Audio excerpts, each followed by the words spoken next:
Hi friends, very good afternoon. இன்றைக்கி நம்ம ஒரு 1 ஹவர் சமையல் தான் பார்க்க போகிறோம். 1 ஹவர் சமையலோட கான்செப்டே நமக்கு வந்து 1 மணி நேரத்தில் நல்ல ஹெல்த்தியான, டேஸ்டியான, வெரைட்டியான லஞ்ச் வந்து எப்படி செய்கிறது அப்படின்றது தான். ஸோ இன்றைக்கி வந்து என்ன மெனு அப்படிங்கிறத ஃபஸ்ட்டு பார்த்துடலாம். இன்றைக்கி மெனு பார்த்தீங்க அப்படின்னா பீட்ரூட் கூட்டு, கொள்ளு தொகையல், தக்காளி ரசம், காலிஃப்ளவர் ஃப்ரை. அதுதான் இன்றைக்கி வந்து நம்மளுடைய மெனு. ஆஸ் யூஷுவல் எப்போதும் போல் ஒயிட் ரைஸ்க்காக அரிசி வந்து இப்போ தான் ஊற வச்சுருக்கேன். ஊற வச்சு ஒரு 1/2 மணி நேரம்லாம் ஆகலை. ஸோ தேவையான எல்லா காய்கறிகளும் வச்சுருக்கேன்.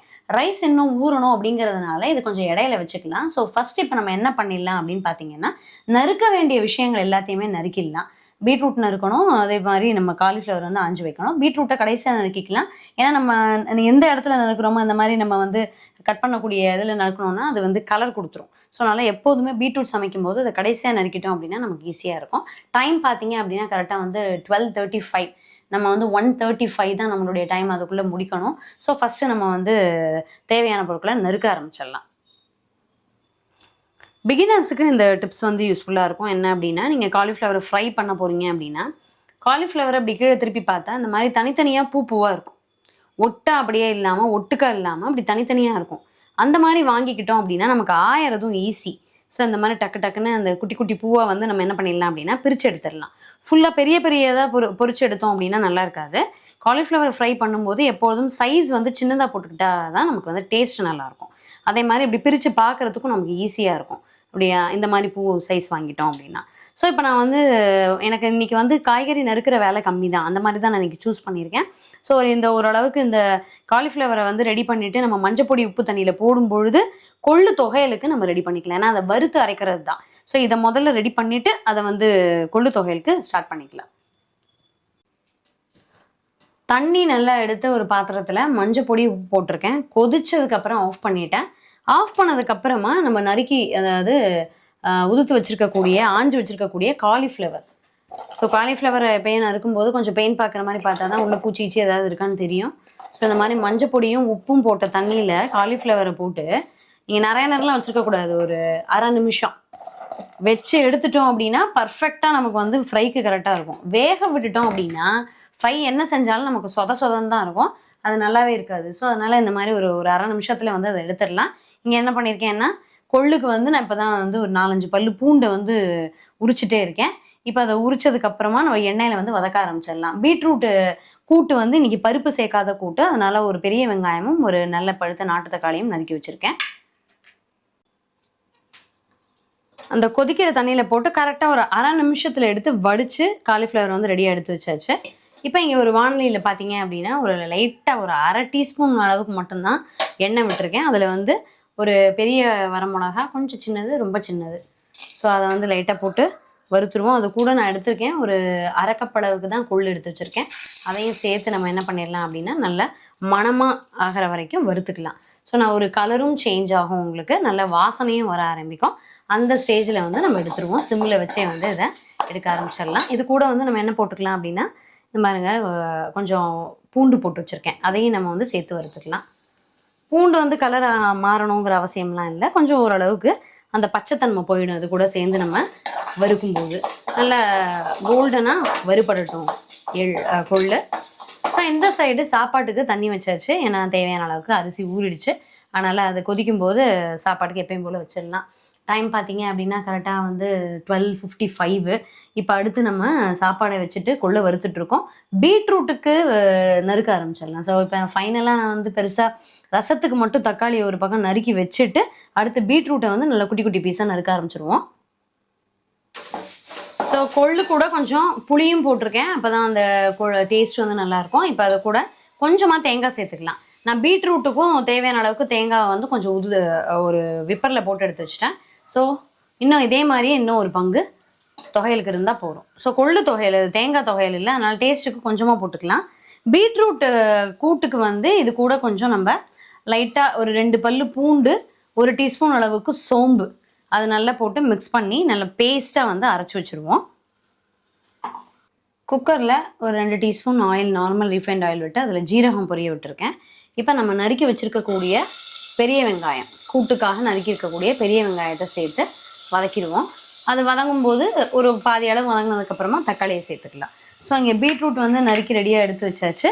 அரைக்கிறதுக்காக நான் ஏற்கனவே சொல்லியிருந்தேன் தேங்காய், ஒரு பச்சை மிளகா, 2-3 பல்லு பூண்டு, ஒரு 3/4 டீஸ்பூன் அளவுக்கு சோம்பு, இது நல்லா பேஸ்ட்டாக அரைச்சிடுவோம். குக்கரில் தக்காளி வெங்காயம் ஒரு அரை பங்கு வதங்கினதுக்கப்புறமா தேவையான அளவுக்கு உப்பு, பீட்ரூட்டு, ஒரு 1/4 டீஸ்பூன் மஞ்சள் பொடி, ஒரு டீஸ்பூன் அளவுக்கு சாம்பார் மிளகாய் பொடி போட்டாச்சு. ஏன்னா பீட்ரூட் வந்து கொஞ்சம் லைட் காரம் இருந்தால் நமக்கு நல்லாயிருக்கும், ஏன்னா ஸ்வீட் இருக்கிறதுனால.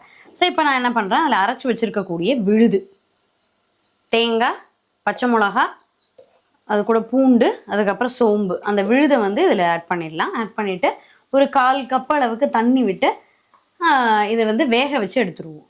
உங்களுக்கு இதில் விருப்பம் இருந்தது அப்படின்னா கடலைப்பருப்பு கூட போட்டுக்கலாம். நான் வந்து அதை யூஸ் பண்ணலை. ஸோ தேவையான அளவுக்கு தண்ணி விட்டு இந்த பீட்ரூட்டை போட்டு நல்லா ஒரு ஹை ஃப்ளேமில் ஒரு 2 விசில் வந்ததுக்கப்புறம் சிம்மில் வச்சு ஒரு 3 நிமிஷம் கழித்து ஆஃப் பண்ணிடலாம். தேவையான அளவுக்கு தண்ணி சேர்த்துட்டேன். உங்களுக்கு இந்த அளவுக்கு தளதளன்னு இருந்ததுன்னா கரெக்டாக இருக்கும். ஸோ இதில் நம்ம வேற ஒன்றும் தாளிக்க போகிறது இல்லை. ஏன்னா இது வந்து நம்ம சோம்பெல்லாம் சேர்த்துருக்கனால கடுகு சேர்த்தா நல்லா இருக்காது.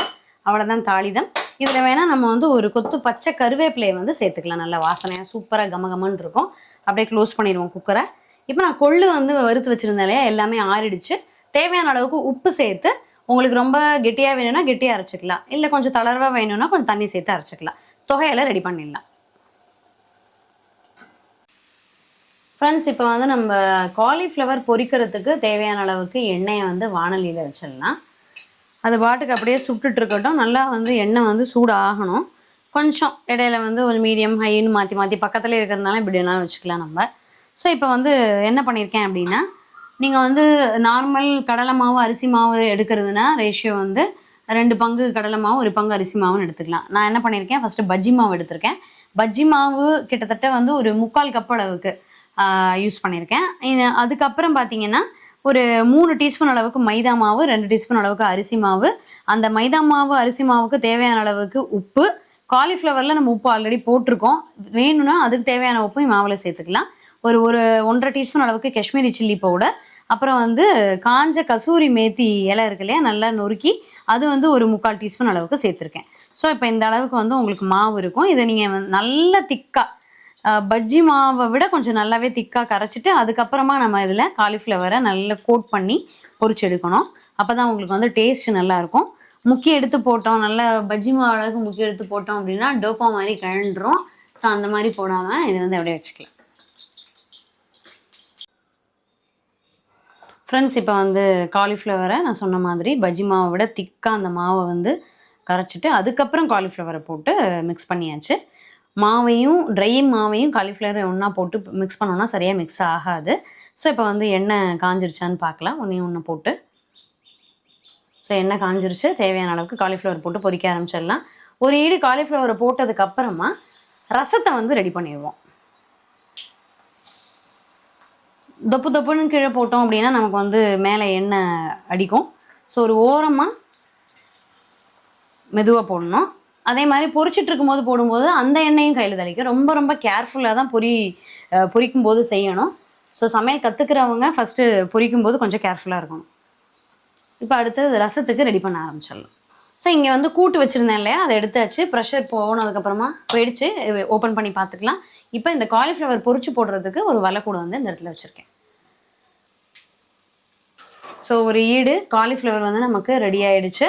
எடுத்துடலாம். அதை சிம்மில் வச்சிடுறேன். ஸோ இங்கே பார்த்தீங்க அப்படின்னா ரசத்துக்கு கடுகு வெடிக்க விட்டு 4-5 வரமிளகா போட்டிருக்கேன். ஒரு கொத்து கருவேப்பிலை போட்டுருவோம். அதுக்கப்புறம் இப்போ நான் தட்டி வச்சுருக்கக்கூடிய சின்ன வெங்காயம், பூண்டு, ஜீரகம், மிளகு அதையும் போட்டுடலாம். ஸோ பார்த்தீங்கன்னா நமக்கு அந்த கலர் எல்லாம் அப்படியே சூப்பராக இருக்குது. அந்த கசூரி மேத்தி போட்டது வந்து நல்ல வாசனை, கமகமன் வாசனை. ஸோ அதை எடுத்து அப்படியே பக்கத்தில் வடி கூட வச்சுருக்கேன் இல்லையா, அதில் போட்டுருவோம். இடையில நீங்கள் சிம்மில் வச்சுக்கணும், இல்லாட்டி வெளியில் கரிஞ்சு போயிடும், உள்ளே வேகாமல் இருக்கும்.